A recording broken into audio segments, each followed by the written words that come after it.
Good morning, you guys. So I am currently in my bedroom in Bali. I went back to my hometown like 2 weeks ago, I guess, and now I'm here with all the things in my old room. And I kind of miss how I used to like do all the photographs and things here. But today is a very exciting day because I'm gonna take you guys with me and I'm going to show you guys how I would normally take creative portraits alone. I think it's hard for people who doesn't have the habit in doing it, whereas for me, I've done it for like probably 6 years now because like I don't like to rely on somebody else, and I think that's an important part of your life if you want to be independent and have a very good surviving capability. So that's why I'm gonna show you some steps. Even though I'm not wearing makeup right now, I haven't showered, I just woke up like what I just said, but I'm very excited to show you guys what I would normally do. I'm shooting this video with my phone because I gotta use my camera to take the pictures, so I'm gonna show you guys. So I would normally have two things. I would either just hold it with my hand, literally like hold it with my hand like a selfie, or I would use a timer because my current camera has a Wi-Fi, but it's not necessarily for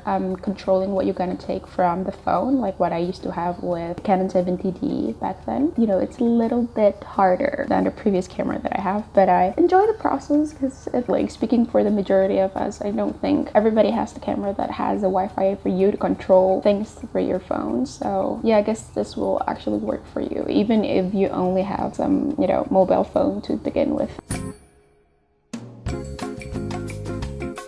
So first step where I do any of my portraits, I would normally look for concept. I would normally look for them in Pinterest, like what I am currently doing. You can totally sometimes recreate them with like a little bit touched of yourself. I mean, like your own characteristic. I remember that I have always wanted to do this kind of pictures where there are like a glass, like an empty glass filled with water, like this one, but I'm currently not holding on any empty glass, I guess, so I gotta find a new alternative to it. But yeah, this one worked. Let's see how it goes later.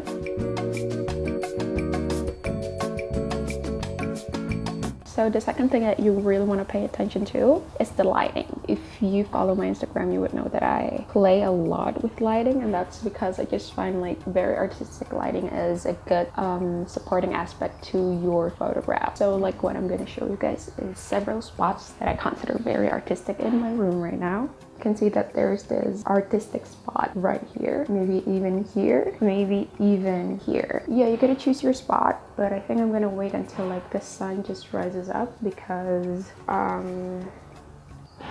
wow, it's very cloudy. But yeah, because I need more light. My current camera doesn't work really well in low light, so this is how it looks on the face, and you can see how artistic it actually looks. If you actually want like a better depth of field, you can just get yourself closer to the source of the lighting, then again play around with it. So this is what I have if I stand very close to the window. If you don't have any artistic lighting that you can work with, you can normally just find a place where you would have like an even distributed lighting, so you would not have any backlight. Even though if you actually want to work with shadows and silhouettes, that's totally fine. That's totally up to your preference, but I would suggest you to find something that is way more even when you're trying to like take a portraits and stuff. Otherwise, you should choose something very artistic, and that's like a totally different thing between distributed lighting and like artistic lighting to begin with.